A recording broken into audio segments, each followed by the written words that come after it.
അമ്മയെക്കുറിച്ചുള്ള ഓർമ്മകളാണ് കണ്ണുകളെ ഇപ്പോൾ ഈറനണിയിക്കുന്നത്. കണ്ണീരിൻ്റെ ശേഷിപ്പുകൾ നനവു മാറാതെ കൺപീലികളിൽ ഘനീഭവിച്ചിരിക്കുന്നു. ഇപ്പോൾ കടന്നു പോകുന്ന മാനസികാവസ്ഥ പോലെ തന്നെ അന്തരീക്ഷവും കാറും കോളും പൂണ്ടതാണ്. മുറ്റത്തെവിടെയോ തവളകളുടെ നിലയ്ക്കാത്ത ശബ്ദം. മഴയ്ക്കുള്ള മുന്നറിയിപ്പാണെന്നാണ് അമ്മയുടെ പക്ഷം. തുള്ളിക്കൊരു കുടം പോലെ മഴത്തുള്ളികൾ താഴേക്ക്. പിള്ളേരെ, പാത്രമെടുക്ക്, മഴവെള്ളം പിടിക്കാം. തോന്നലാണോ അശരീരിയാണോ? അല്ല, അമ്മയുടെ വാക്കുകൾ കേട്ടതുപോലെ. അത്ര പെട്ടെന്ന് ഞങ്ങളെ ഉപേക്ഷിച്ച് പോകാനാവില്ല, ഉറപ്പ്.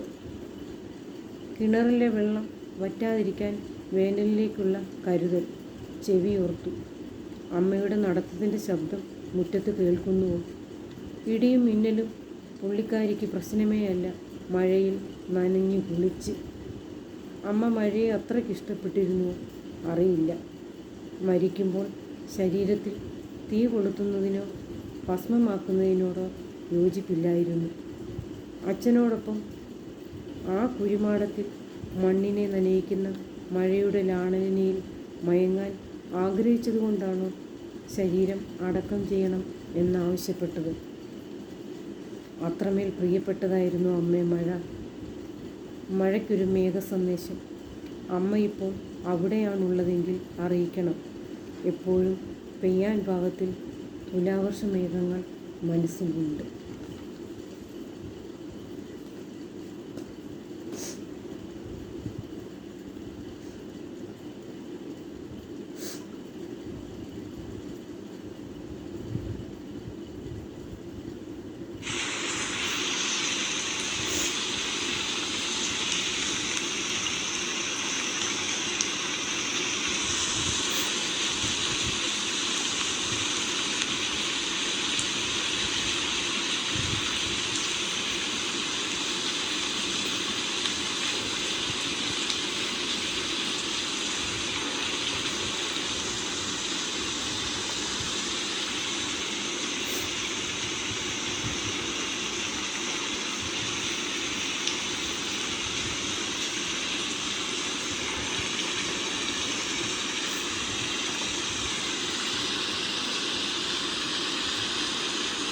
മഴയ്ക്ക് ഒരിക്കൽ കൂടി ഒരു മേഘസന്ദേശം.